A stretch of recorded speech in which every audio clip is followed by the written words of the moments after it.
back once again with a Spill the Beans podcast. B for the Barrow, power to the people. No messing around tonight. Let's get stuck straight in. Let's meet the guests. Meet the gang, cause the boys are here. The boys to entertain you. Dave, you're back. You've been away for a week. People were getting worried. They were writing in, going, "What's happened to Dave? He's not been chained to a radiator in Lebanon, has he? He's coming back." And here you are. Yeah, don't worry. I wasn't cancelled due to woke or anything like that. I was just taking a breather so people don't get too bored of me. But it's good to be back. Always good to be chatting about the soccer, innit? Yeah, it certainly is. And on a very special guest to accompany us tonight with me and Dave is none other than me, Master Punx himself. How are you? Yeah, very good, mate. Busy day. First day at a new job. And editing a Barrow 125 video up until now. So, yeah, it's been an action-packed day. So Beans isn't your actual job then? That's going to be a shock to people. Yeah, it is. Feels like a job. Right, let's have a look. Let's crack on. Where's my little bloody jingles? Here we go. That was the week that was. It's over. Let it go. If you can't win, don't lose. We seem to be getting pretty good at that, Dave. Yeah, we're unbeaten since we started the podcast. And, I think, Messrs. Wing, Kelly and Pede deserve a bit of credit. Let's share it around.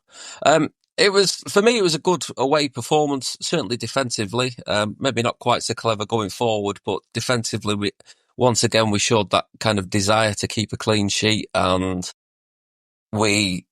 I think we handled the threat that Oldham pose. They're not the most intricate, complicated team to play against Oldham. The big diagonals from the back to some big lugs up front. Get bodies in and around it and try and cause a bit of havoc in the final third. And I think by and large, we did well to counteract it. Obviously they had some good chances. The one where Mellon hit the post, most notably, but, even the follow-up from that, they had two chances to put the ball in the net, but, our guys were putting the bodies on the line to preserve that clean sheet. So, yeah, as I say, we weren't that clever going forward. I think there was a big gap. We were back to that situation where there was a big gap between Josh Gordon and the likes of Fletcher and Mahoney behind. But I think away from home, difficult opponent. I certainly would have taken a draw before the game, so I'm not going to be too disheartened. It wasn't a classic game, but it's one of them. You take the point and you move on. Chris, you the same? Happy with that? Yeah, very happy with the point. Like you say, I mean, it's taken us a few matches to actually draw the game, hasn't it? Because the first few games it was either win or lose, and mainly losing. So to get a point away at Oldham is a decent result. Like Dave was saying, going forward, we started off really well, first 10 minutes, put some good moves together, I thought. Created a couple of sort of half chances. Then we had the corner, Harper heading over, could easily have been a goal. And the big penalty shout at the end, which to me looked like a penalty. I thought we should have got that. But overall, pretty satisfied. Good defensive performance, which is what we've needed. A bit of stability, I think, from the last few games. Yeah, that's certainly the case. And I think when we're looking at this run of fixtures from when we started the podcast, actually, I think we went as far as Oldham and didn't discuss anything beyond that. And that was one of the games out of that run of fixtures, which on paper seemed the toughest. So I think always going away to that a point would have been good, but certainly on the back of, not losing in that kind of windswept game against Shrewsbury, the wins before that, the form is looking really good defensively. It's still become a struggle to score goals. I mean, how long do you think that can kind of continue? I think it's done by design. I don't think we're kind of, parking the bus and showing no attacking intent whatsoever. I think as Punk said at the start, we started really brightly and we do try and get forward. The wing backs are, kind of predominantly attacking. You've got Newby and Whitfield as your wing backs. They're attack minded players. I think sometimes it's a combination of perhaps quality and intent's not the right word, but we're kind of getting ones and twos in the box, whereas other teams get fours, fives and sixes kind of attacking in numbers. And that kind of goes back to the point I was making about, the gap between Josh Gordon, who was having a right old battle with Manny Month, wasn't he? And by the way, the referee, the amount of times that Josh Gordon was given free kicks against him, Josh Gordon, who, bless him, he's not the biggest fella in the world, against Manny Month, who, could be a bouncer on a Saturday night. And according to that referee, Josh Gordon was kicking him to bits, which I don't think really, was the case, but never mind. But yeah, I think sometimes it's getting the numbers in the box. And I know sometimes people say, we should be playing two up front. But I think if your number 10s are getting forward and supporting your central forward, then we're almost playing three up front when we're really in the groove and it's going well. It is a kind of a three up front. But as I say, Saturday, there was just a bit too much of a gap between Gordon and the rest, to be honest. And do you think Gordon's sort of, since he's come back, do you think that's him probably established himself now as that kind of first name on the striker team sheet? I think so, yeah. I mean, I think Josh Gordon kind of offers you a bit of everything. He can win the ball in the air. He can do the closing down. If he gets the chances in the box, he can put them away. I think maybe Tyler Walker's a bit more of a stay between the posts and rely on service in the box. Cameron, I'll be honest, I've not seen a great deal of him in the flesh, so I'm still trying to kind of work out what sort of player he is, but he seems to be more of a, bit of a target man sort of thing. I was chatting to someone the other day about the difference between back end of last season and this season. I think Presley played the centre forward role slightly different to what we're playing this season. I think Presley was almost with his back to goal, and then he had two number 10s that were going beyond him, and we're not really doing that this season. And again, whether that's, kind of fitting the players that we've got at our disposal or whether that's a change in tactics, I don't know. But, yeah, it's not the goals for column kind of says where the problem is really, we're not quite as prolific as we'd all like. So again, whether that's getting personnel back in terms of getting Barkhazen on the wing instead of maybe a Whitfield, or whether it's, going to two up front rather than the one, but then you sacrifice a 10. I don't know. But over the course of the season, if we're going to do anything to challenge in the top half, then we need to find a few more goals from, certainly from up top, but from around the pitch as well.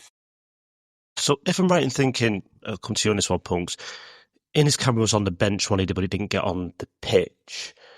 Does that mean he's sort of pretty close now to sort of making starts with Barrow? And do you think that'll make a big difference? This, Gordon feeling a bit isolated up the top, he can be that kind of link-up guy, potentially offers something a bit different from the rest of the players that we seem to have at the moment, and seem to feel like we've been missing someone like that.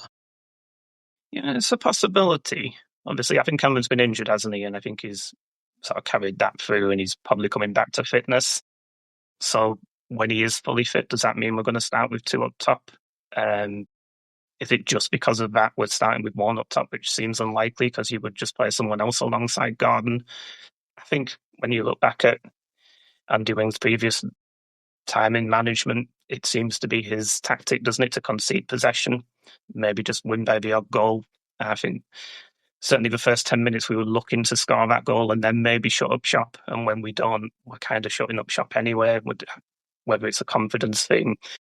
We seem to have players who have come back from injury who may not, even though they're back on the pitch, are not 100%. If they're fully fit, they're not fully match fit. So is that having an influence on the tactics we're playing at the moment?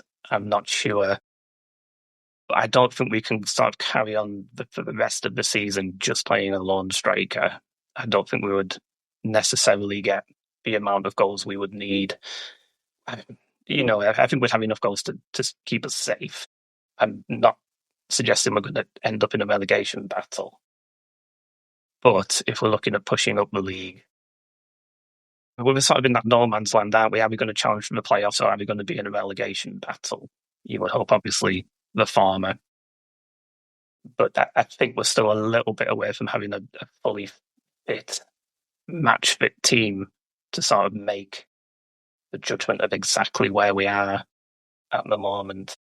I think as well as Cameron, we've got, Michael Adu-Poku who's coming back into contention.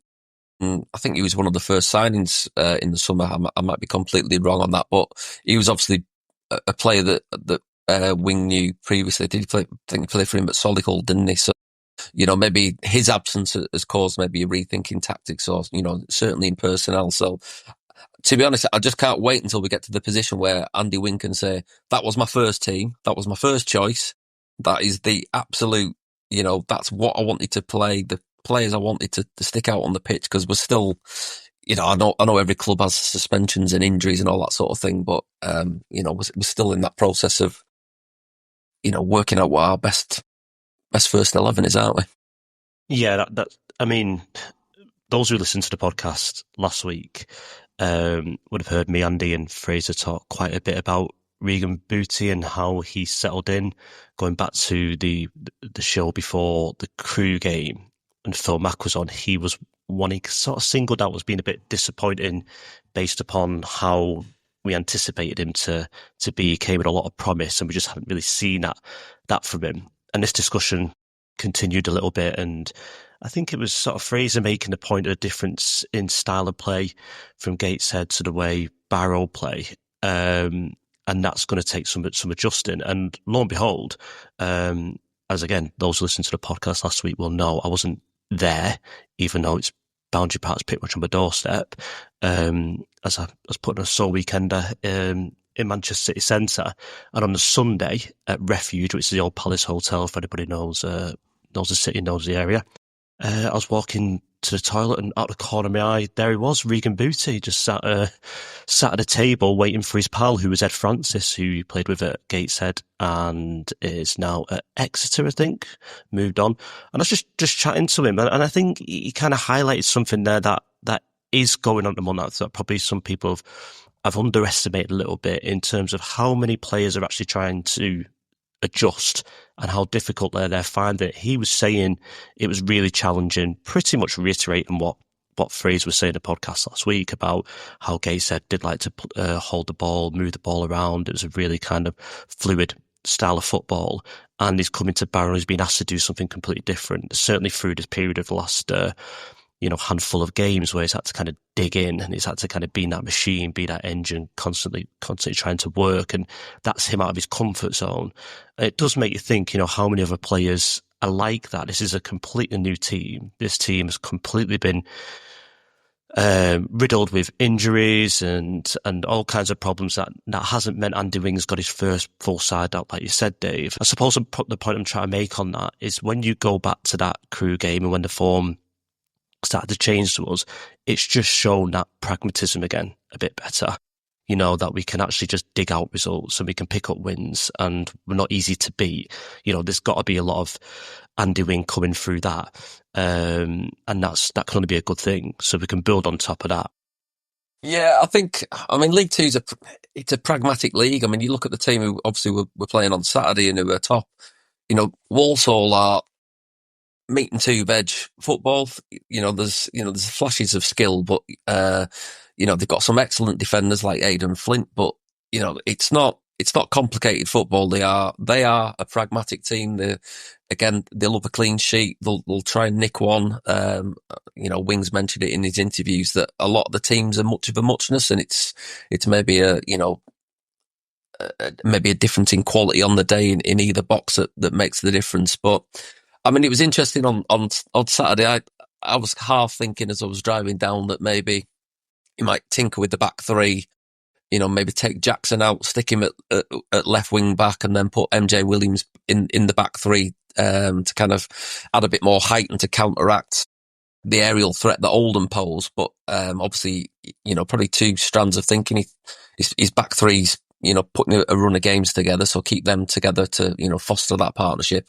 But also that middle two of Williams and Harper, that to me, there was certainly in flashes looked as though it was the best kind of midfield two combination that we've had all season. Thinking maybe it was the first game I saw the season and it was Booty and Smith. I think Williams and Harper have got, the potential to be, a step above, say, a Booty and a Smith. But then as you're alluding to there, Jonny, maybe, Booty's game is kind of, being the creative force in the middle.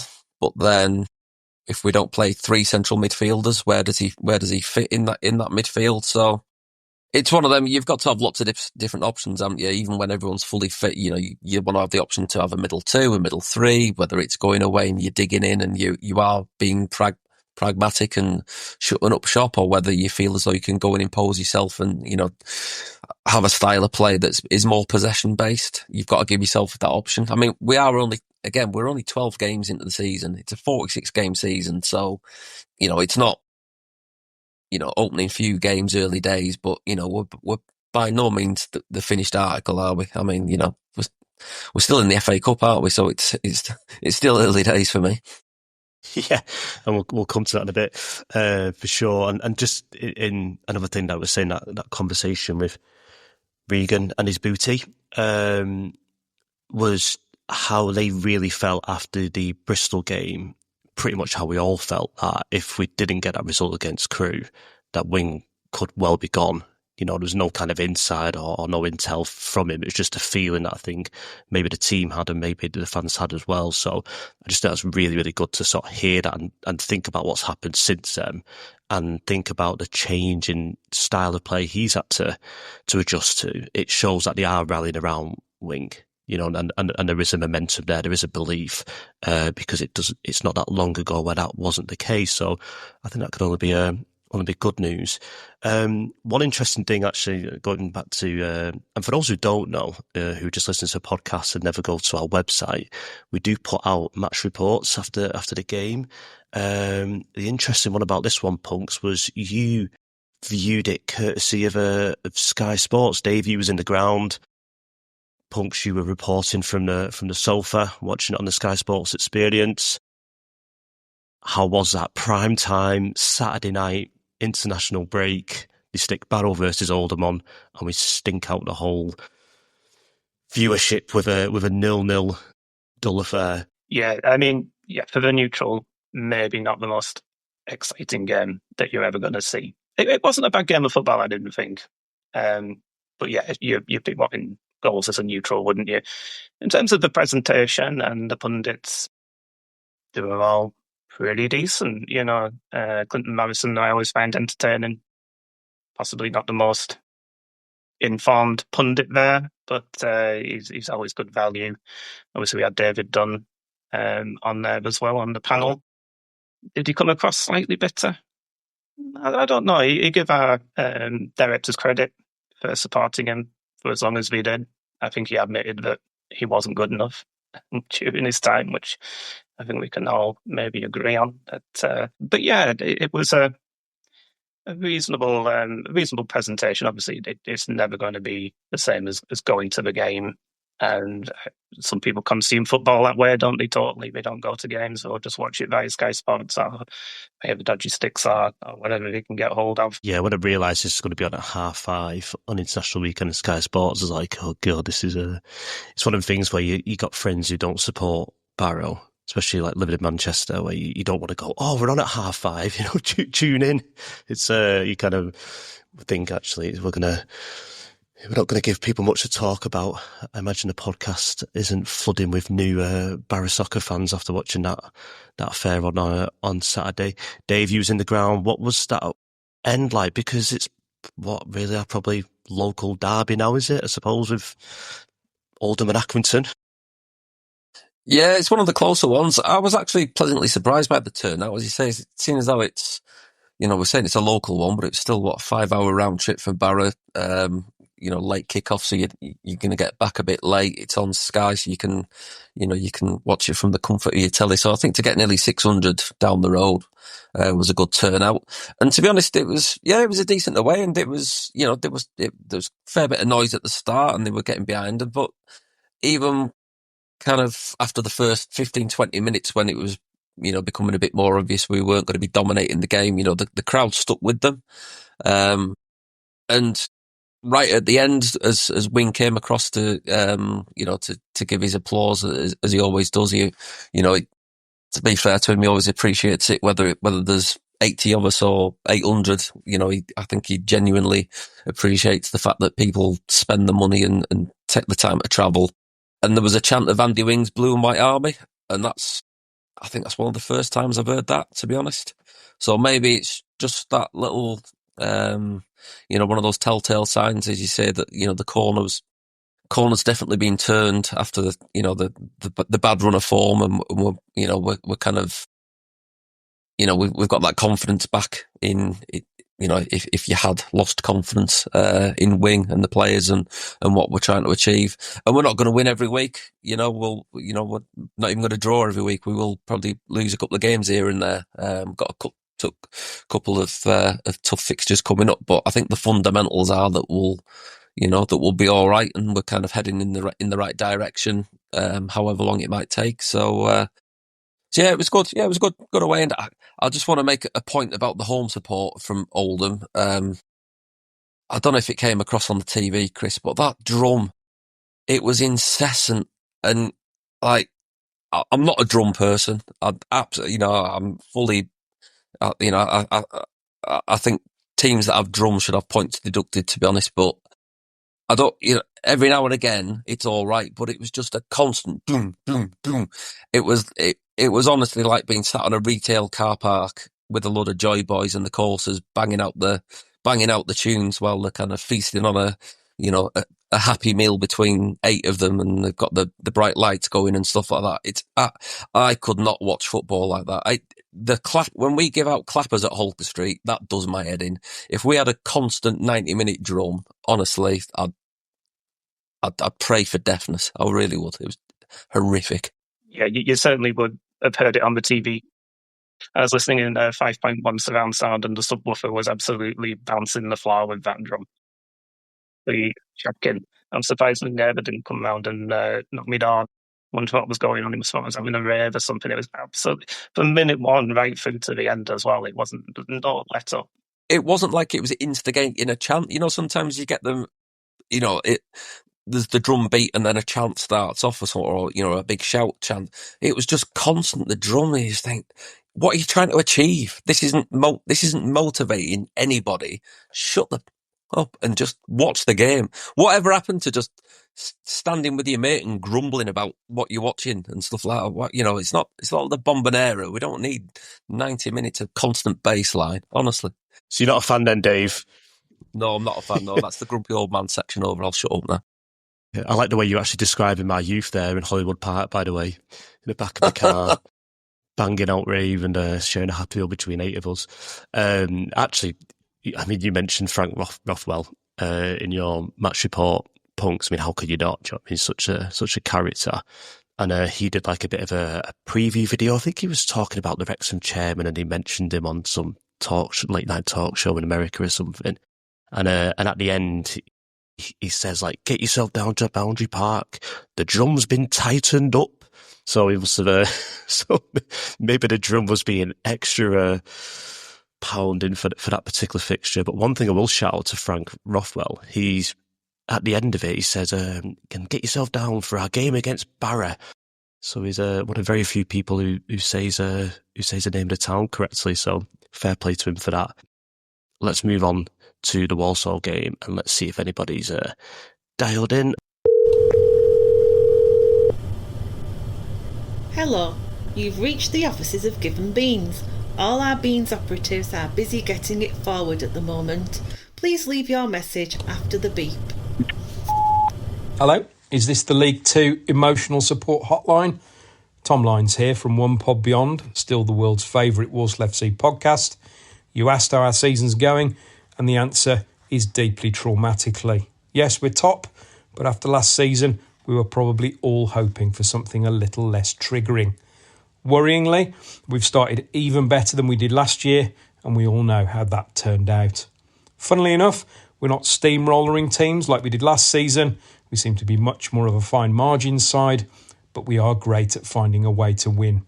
Even when we're off it, as we were at Crawley on Saturday, we can usually produce a bit of individual magic to nick something. That came from right wing-back Connor Barrett on Saturday, and after we rejected a number of bids for him in the summer, he's probably been our outstanding player so far. Other players to look out for include Aidan Flint, who's brought the experience our very young side was missing last season, as well as fellow centre-back Evan Weir, who has a wand of a left peg and already has 3 goals this season, including 2 stunning free kicks. You'll know all about what Aaron Presley offers after his loan spell last season, but his strike partner Dan Carnu, on loan from Charlton, has started really well and is another one to watch. You know what you're getting with Sadler Ball. We won't have any possession, we won't have many touches in your box, but we will create chances and will always be a danger from set pieces. Our record against you is actually pretty poor since you came back into the league. We've only won 1 of 10, but I think we've got enough to shade another tight game, so I'll predict 1-0 to Walsall. All the best for the rest of the season, but most importantly, thanks for listening. Walsall away. As mentioned, that little message there. Come to you on this, Punks. We've had a pretty good record against these. 10 games against them since we come back into the Football League and only lost 1. It's quite strange. Remember that similar type of thing against Colchester. There's a few teams in this league that we have a really good record against. Walsall are one of them. Have you got any expectations for this, Punks, going into it? Can we nick something on the road? Yeah, I don't think there's any doubt about it's going to be a tough game. They are not top of the league for no reason. A strong side. And see that the caller said, we know Aaron Presley is going to be a threat. I'd rather have seen him in our side this season. I really thought we should have made a move for him, whether we did, whether we didn't. Yeah, I think back to that amazing save that Paul Farman made on the Tuesday night game where he sort of clawed it back, saving an almost certain goal. So I think we might need some sort of similar style heroic actions on Saturday to try and get anything out of the game. But it's with League Two, isn't it? It is always fine margins. We could always just go there and nick something and nick a win. You never know. So I've got low expectations, but I think for me, I always have in the back of my mind the high expectations where we're just going to go there and we're going to nick a late goal and win it. So 1-0, his prediction might not be a bad shout. Could be 1-0 either way, though, for me. Are you off down there? Are you travelling down this week? Do you know what? For once, I think I've been to every Walsall game since we got back in, and I've decided that I'm going to miss that lovely away end with their warm cans of Carling and their out-of-date chocolate and the pasties that look like they've been attacked by a rolling rat. I'm going to give that a miss this time. Got a couple of family commitments I can't get out of. But yeah, it has been a relatively happy hunting ground for us. And there's no reason why we can't get something again this weekend, but also I don't think we should be too downhearted if we do come away empty-handed. I think, Walsall are a good team. They've got the top of the league. They've got second best defence, as your man says there. They're not a possession pretty side, but they can hurt you when it counts, set pieces and stuff in the area. And again, I'll mention Aidan Flint at the back, who, even a couple of years ago when he was at Mansfield, strolled through League Two. So that was a really good signing. And, up the other end, I thought Presley was a good player. I know there's the kind of usual collection of sage judges on the amongst the Barrow online support, kind of decreed that he wasn't good enough. But here he is playing every week for the team that's top of the league. So perhaps he was good enough after all. I think we probably did go for him, but again, Walsall, they get bigger crowds. They're probably paying better money, and he's, he'll be, an hour and a bit closer to his other half in London. So perhaps, when you lay things out like that, it was maybe difficult to kind of compete with Walsall, but there's no reason why we can't get something. But as I said, they are a good team, and I don't think we should be too downhearted unless we get absolutely tonked 5 or 6. Then there's no shame in a narrow defeat or anything like that. But we keep saying it. It's on the day. It's if we defend our box, if we have a bit of quality up the other end, who knows? Yeah, it certainly could surprise them. That's for sure.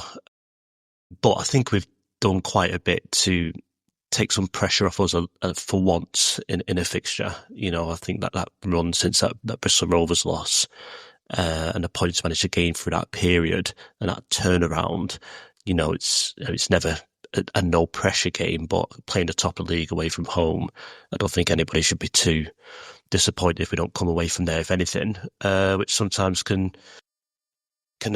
surprise you. Next question, really. Do you think the league, Punx, is starting to take shape a little bit now? Like we're seeing Walsall, Swindon, Gillingham, MK Dons, they're pretty much the sides we thought would be up there. We're starting to creep towards that mid-table area where probably a lot of us thought, or maybe in Holt's would be. Do you think this is a point now, 12 games in, where we're starting to see that, especially then with the bottom two as well, seeing the likes of Shrewsbury and Newport struggle? We start to feel a bit better about our kind of league position and kind of where we're heading. Do you think there's a bit settling down a little bit there now? Yeah, definitely. I mean, after 12 games, certainly the league is taking shape, isn't it? You're not going to back anyone at the moment to, say they're definitely going to win the league. Or, I mean, from what I've seen so far, there hasn't been a truly outstanding team. Some seasons you get that, don't you? You just get that one team who are just going to bomb on and comfortably win the league. I think it's a much tighter league this season. The teams at the bottom, I mean, we could have been, without these last 4 results, we certainly could have been entering into that sort of relegation battle. So it's good that we've moved out of it. I'm not fully happy yet. I think we need to really start sort of scoring some on a more regular basis for me to be fully happy that we're not going to get drawn into a relegation battle. I don't think we will. I think certainly bringing Rob Kelly back with his sort of expertise should avoid any prospect of us getting drawn into it. Yeah, in terms of the league taking shape, is it going to just be another mid-season sort of league for us? A mid-table finish? It could well be, I think. Dave, when you look at that top league table, like say we're playing top of the table this weekend, are you sort of seeing any surprises there, sort of top, middle or bottom? I thought Tranmere might have been doing better than they are doing at the minute. I thought they obviously had a very strong second half of the season last season. So to see them still struggling, it's maybe a bit of a surprise, but I think they've got their own problems. I'm just kind of looking at the table and seeing that I think there's 2 or 3 teams that have conceded fewer than us, but there's only one that's scored fewer than us. I think I'm reading that right. So it's obvious where our problems are, and as Punx says, we do need to increase our firepower and how many goals we're scoring. But I think after the Bristol Rovers game, I think, and we talked about it on the very first pod, it was just a case of getting a foothold in the season so that we didn't get too far cut adrift from the rest of the league, and I think we've done that. So now, obviously maintain that base, but also look to be a bit more expansive and add a few goals. And I'm sure that's part of the thinking. I'm absolutely sure that they're not sat there on a training ground thinking, right, let's go through the season scoring 30 and conceding 35 and absolutely boring the pants off everybody and grinding our way to safety through a succession of low-scoring draws, because nobody wants that, do they? But it's kind of first things first. So, yeah, I think the league's taking shape. I think there's a couple of teams that you kind of look at every week as well, that they're maybe the basket cases or the really poor teams. But even so, like Cheltenham Town have had a terrible start, but then they've appointed Steve Cottrell and he's, breathed a bit of life into them. So it's a long old season. I know, it's 9 months or whatever it is. It's never a straight line between how you start in August and how you finish in May. There's plenty of ups and downs and twists and turns, and clubs go on great runs, they go on terrible runs.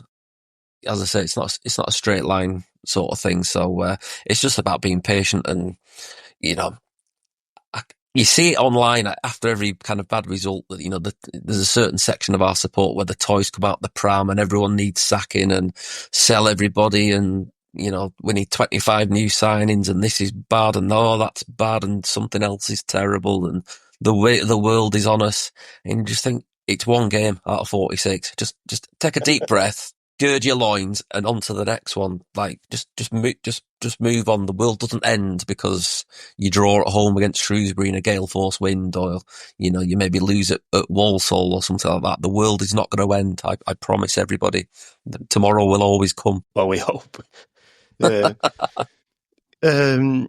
Yeah, I think just to wrap up then, because obviously the other big news this week is our FA Cup draw. That had a bit of nostalgia about it. Punx, trip to Spennymoor, deepest, darkest Durham. Yeah, I'm quite sort of excited about that, really. I think it'll be good to have a trip to a non-league club. Obviously, there's the potential banana skin, but every time a league club comes up against a non-league club, it's always a potential banana skin, I think. However well you're playing, it's the FA Cup. You could go there and you could get turned over. So, I mean, in terms of, we should be beating them, shouldn't we? There's no doubt about it. We've got a quality side, you know, who are sort of picking up. So, yeah, I think it'll be a lot of fun, that one. I sort of did a bit of a fag packet working out on how many tickets we could possibly get. I think it was something like 1,400, but I don't think we would take that many. But I think we should be able to accommodate anyone who wants to go in that away end. So hopefully a good turnout from the away fans. Obviously the potential as well. You know, you might get TV looking at it and thinking, you know, that's a possible upset there. Potentially the fixture could get moved to a Friday or a Sunday or whatever they're showing them these days. So there is that to consider. But yeah, it's quite pleased with that, and a very winnable game as well. I think it's actually an away corner or an away side rather than an away end. Someone sharing the map of the ground earlier, and we're in front of one of the fan zones, which I believe is the Jason Ainsley fan zone. So there's a bit of a blast from the past. Who's one of Kenny Law's signings, one of Jason Ainsley. But it's going to be a tricky one. Definitely, we're going to have to be absolutely at it to get through. I think, you know, they got to the trophy final last year. They're in the playoffs. They've got that lad up front. Is it Taylor who scores 20, 30 goals season in, season out? They've got some prime fodder for the bring him home merchants in Ollie Dyson and Dan Jones. Obviously, we've got Isaac Fletcher going back.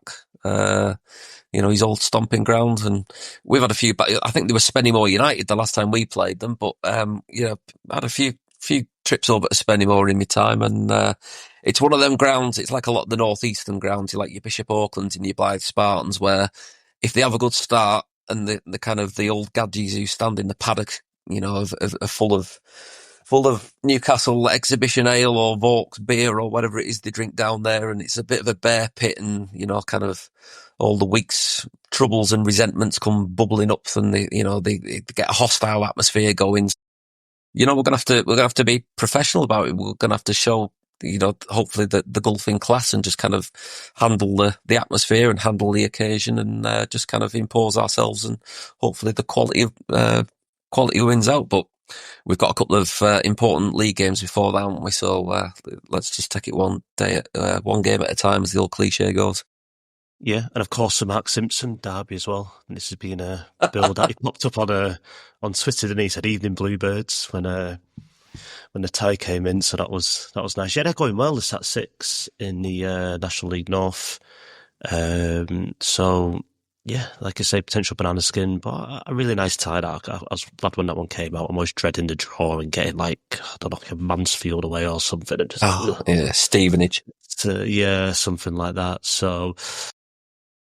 Actually, last time they came across Spennymoor was quite recently when there was that story that came out, didn't they, about how some of their fans were playing with Telford away, and they only realised that they weren't heading towards Telford, they were about 100 miles south at around Milton Keynes. The driver just put Oxford City or something in the sat-nav and was just heading towards a completely wrong ground. And I think that came up on BBC. So hopefully the trust bus will find its way. We'll wrap that up there, fellas. Talking of the trust bus, then no doubt will still be seats for this weekend. So if you want to jump aboard the Bluebirds bus to Walsall, get yourself on Facebook or get yourself in touch with the guys, book your place and support the lads. So yeah, and next week we're going to try and get Steve back on to talk about the exciting things that are going around Barrow 125. So we'll give a little bit more time to that next week. I don't want to try and squeeze that in today, but we'll get Steve on to do that proper justice next week. But yeah, Punx, Dave, thanks for your time. No worries. Cheers, Jonny. All right, we'll see you next time. Bye now.